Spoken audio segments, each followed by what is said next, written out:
को यहां पर अच्छी बढ़त मिलती हुई दिख रही है। तो आंध्र प्रदेश में एनडीए को 19 से 22 सीट का अनुमान।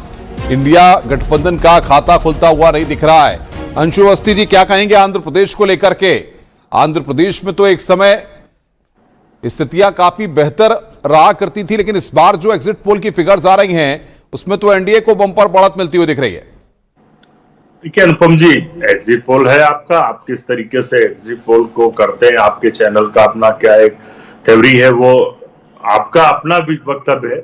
हमने जो अपने फीडबैक लिए हैं उसमें हम निश्चित तौर से एक अच्छी नंबर्स के साथ मेजॉरिटी की सरकार बनाने जा रहे हैं, और अब बहुत दूर नहीं है। किसी भी आंध्र प्रदेश का आप जो बता रहे वहां का जो एक फ्रेम है उस हिसाब से तो बिल्कुल अलग एग्जिट पोल है आपके चैनल का। अब सबके अलग अलग एग्जिट पोल है। न्यूज 18 कुछ अलग कहता है, न्यूज 24 अलग कहता है, आज तक अलग कहता है। तो आने दीजिए, लेकिन हमें पूरा भरोसा है कि हम सरकार बनाएंगे। जनता का मूड बदलाव की तरफ है, और वाले अब 370 पर आ चुके हैं। आप देखिएगा 4 तारीख तक सहयोगी हैं, समाजवादी पार्टी के आपके सहयोगी, उनसे जान लेते हैं कि आपको क्या लग रहा है। जो इतनी बात हो रही है कि बेस नंबर 295 है और 350 तक के दावे, आज मीटिंग हुई INDIA की, उसके बाद ये नंबर आपने रख दिया। कहां पर सीट बढ़ती हुई दिख रही है? कहां पर? किस उत्तर भारत, दक्षिण भारत, कहां सीटें, चाहे उत्तर भारत हो, दक्षिण भारत हो, हर जगह बढ़ रही हैं। जो चूंकि आपके हम जो सर्वे है आपका, जो एग्जिट पोल पे हम सवाल खड़ा नहीं कर रहे हैं, लेकिन हम इतना जरूर कहेंगे कि भारतीय जनता पार्टी दक्षिण भारत से पूरी तरह से साफ है।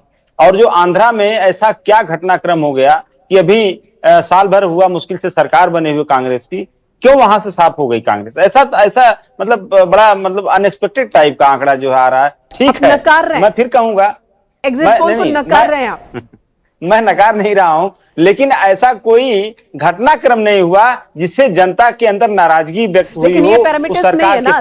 जब प्रदेश का चुनाव होता है तो वोटिंग पैटर्न अलग होता है, देश का चुनाव होता है वोटिंग पैटर्न, मुद्दे अलग होते हैं। और ऐसा पहली बार नहीं है। जब राजस्थान में चुनाव हुआ था, कांग्रेस की सरकार बनी थी, लेकिन उस वक्त राजस्थान की लोकसभा सीट बीजेपी की झोली में गई थी। 2019 की हम बात कर लेते हैं।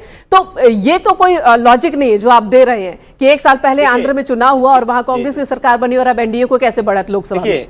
मेनका जी, दूसरी बात मैं कहना चाह रहा था कि जो केंद्र सरकार का जो फीडबैक है, जो केंद्र सरकार ने या मोदी सरकार ने जो 10 सालों में बातें कही, क्या उन बातों में से कुछ ऐसी बातें हैं जिसके अलावा 90% के सारे वादे और दावे झूठे निकले? 90%। ये कहते हैं कि देश का भी इतना विकास हो गया। आप ही बताइए, देश का बहुत महत्वपूर्ण बात आप कर रहे हैं। चलिए, ये सब मुद्दे पर, विकास के मुद्दे पर हम बात करेंगे। अंशु अवस्थी, मैं आपके पास आऊं उससे पहले मनीष शुक्ला का एक स्टेटमेंट ले लूं।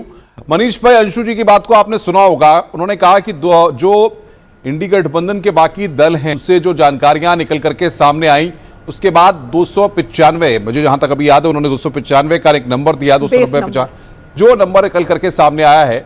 आप लोग 400 पार की बात कर रहे हैं, और अभी कुछ देर पहले जेपी नड्डा जी ने कहा कि हम 370 से ज्यादा सीटें जीत करके आ रहे हैं। तो किस तरीके से समझा जाए? इंडी गठबंधन के अपने दावे हैं, आपके अपने दावे हैं, और एग्जिट पोल की जो तस्वीरें आ रही हैं, उसके बाद कुछ 4 तारीख को फाइनल तस्वीर भी आएगी। देखिए, अब कांग्रेस और भारतीय जनता पार्टी के दावों पर मत जाइए। जब आपका चैनल एक सर्वे दिखा रहा है और सर्वे में आंध्रा में भी कांग्रेस 0 पे चली जा रही है, तो इससे स्पष्ट है कि कन्याकुमारी से लेकर और कामाख्या तक केवल एक लहर है, भारतीय जनता पार्टी और नरेंद्र मोदी। उसका कारण है कि जो हमने गरीब कल्याण के कार्यक्रम किए, जो सबल भारत बनाया, आज 5वीं अर्थव्यवस्था भारत पूरे विश्व में है।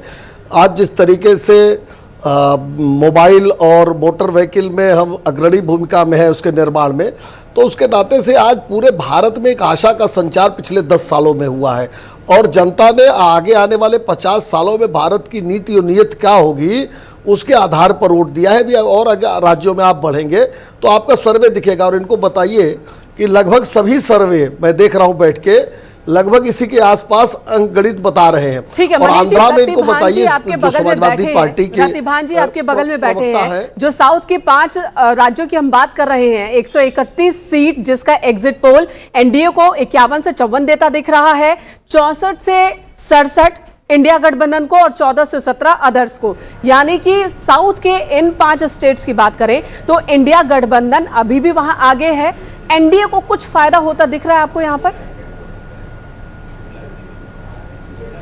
निश्चित रूप से इंडिया को फायदा केरल में दिख रहा है, कर्नाटक में दिख रहा है और तमिलनाडु में दिख रहा है। ये 3 राज्य ऐसे, 2 राज्य केरल और तमिलनाडु ऐसे राज्य हैं जहां एनडीए था ही नहीं मोटे तौर पर कहा जाए तो।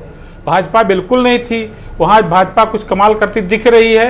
एग्जिट पोल के मुताबिक ये बड़ी भारी बात है और ये अनुमान भी था, जिस तरह से साउथ में जाकर के वहाँ केरल में कम्युनिस्टों की सरकार है और तमिलनाडु में उनकी माने डीएमके की सरकार है, तो इन राज्यों में बीजेपी का खाता खोल रही है, वहां अपना वोट शेयर बढ़ा रही है। ये बीजेपी की उपलब्धि ही कही जाएगी। तो क्या माना जाए जो हिंदी पट्टी के राज्य हैं, और साउथ में एक बात समझना चाहता हूं, अगर हिंदी पट्टी के राज्यों में थोड़ा बहुत नुकसान भी भारतीय जनता पार्टी को या एनडीए को होता है, तो क्या वो दक्षिण से ऐसे राज्यों से कवर अप होता हुआ दिखाई देगा?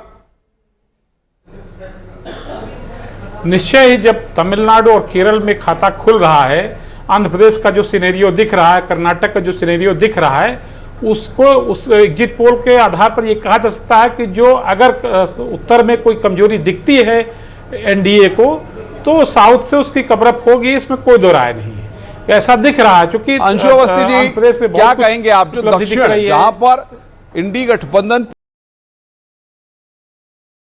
के साथ मजबूत था और वहां पर भी अगर एनडीए या बीजेपी सेंधमारी करते हुए दिखा रहे हैं इस एग्जिट पोल में, तो क्या माना जाए, ये कहीं ना कहीं ये माना जाए कि जो इंडी गठबंधन जो दावे कर रहा है वो दावे उतने मजबूत नहीं है, इसको कहा जाए कि नहीं कहा जाए? अनुपम, मैं सबसे पहले तो चाहूंगा कि आप अपने जो गठबंधन का आप नाम ले रहे हैं इंडी, तो INDIA इंडिया होता है। मैं अनुरोध आपसे करूंगा कृपया इसे सुधारें। INDIA इंडिया, हाँ, इंडिया गठबंधन है। इंडी ये भाजपा का शब्द है, तो मैं चाहूंगा आप न्यूज चैनल बिल्कुल उसका ध्यान। अंशु अवस्थी जी, दूसरा, अंशु अवस्थी जी, अगर इस ग्रामर का आप इस्तेमाल कर रहे हैं, लॉजिक दे रहे हैं, तो INDIA हर एक लेटर के पीछे डॉट लगा है। एनडीए को एनडीए बोलते हैं, बीजेपी को बीजेपी बोलते हैं, डीएमके को डीएमके बोलते हैं। इस तरह ये भी INDIA होगा, ना कि इंडिया होगा, अगर आप ग्रामेटिकली आए तो। INDIA गठबंधन को लेकर जो सवाल था अनुपम का, उसका जवाब दीजिए। अगर हम अपने अलायंस को इंडिया कह रहे हैं तो हम उम्मीद करेंगे आपने जो अलायंस का नाम रखा है वही बोल रहे हैं। अंशु भाई, आपको जो इंडिया, आपने INDIA गठबंधन, INDIA इंडिया, हम क्या कह रहे हैं? आप सवाल का जवाब। मैं ये कह रहा हूं कि अगर हम उसे को बढ़िया यहां पर INDIA गठबंधन को 36 से 39 सीट का अनुमान, ये सबसे बड़ी जानकारी यहां पर इस एग्जिट पोल में सबसे पहले दर्शकों तक पहुंचा रहा है न्यूज 18। एनडीए को 1 से 3 सीटों का अनुमान आप यहां पर इस एग्जिट पोल में, अगर यहां 1 से 3 सीटें मिलती हैं तो यह भी एक उपलब्धि एनडीए की तरफ से रखी जा सकती है, क्योंकि खाता खुल जाएगा तमिलनाडु में और कुल 40 सीटें हैं और कुल 40 सीटों में INDIA गठबंधन के खाते में 36 से 39 सीट जाती दिख रही है एग्जिट पोल के मुताबिक। अदर्स को 2 सीट मिलती हुई दिख रही है, तो एनडीए को 1 से 3 सीट मिलती हुई दिख रही है। हालांकि कुछ राजनीतिक जानकार ये भी कह रहे थे कि एनडीए की कोशिश तमिलनाडु में मौजूदा लोकसभा से ज्यादा लॉन्ग टर्म को लेकर के है। वहां पर छोटे छोटे दलों के साथ एनडीए बना है, बीजेपी ने गठबंधन किया है। बीजेपी बहुत ज्यादा सीटों पर नहीं लड़ रही, लेकिन कई गठबंधन उसने वहां किए हैं ताकि आने वाले वक्त में अपने वोट परसेंटेज को बढ़ाकर विधानसभा में अच्छा प्रदर्शन कर सके। लोकसभा में भी 1 से 3 सीट एनडीए के खाते में तमिलनाडु में जाते हुए एग्जिट पोल के मुताबिक दिख रही है। तो जाहिर तौर पर तमिलनाडु के आंकड़े यहां पर हम आपको बता रहे हैं किसको कितनी सीटें यहां पर इस एग्जिट पोल के फिगर्स में। एनडीए 1 से 3 और इंडिया गठबंधन 36 से 39, और अदर्स की अगर बात करी जाए तो अदर्स भी यहां पर 0 से 2, यानी कि अदर्स की भूमिका भी हो सकती है तमिलनाडु में महत्वपूर्ण। एग्जिट पोल इस बात को कह रहे हैं कि 2 सीटें हो सकता है कि 0 से 2 के बीच में एग्जिट पोल में मेनका जी ये सीटें अदर्स के खाते में भी जा सकती हैं। बिल्कुल, और बहुत मेहनत की है बीजेपी ने।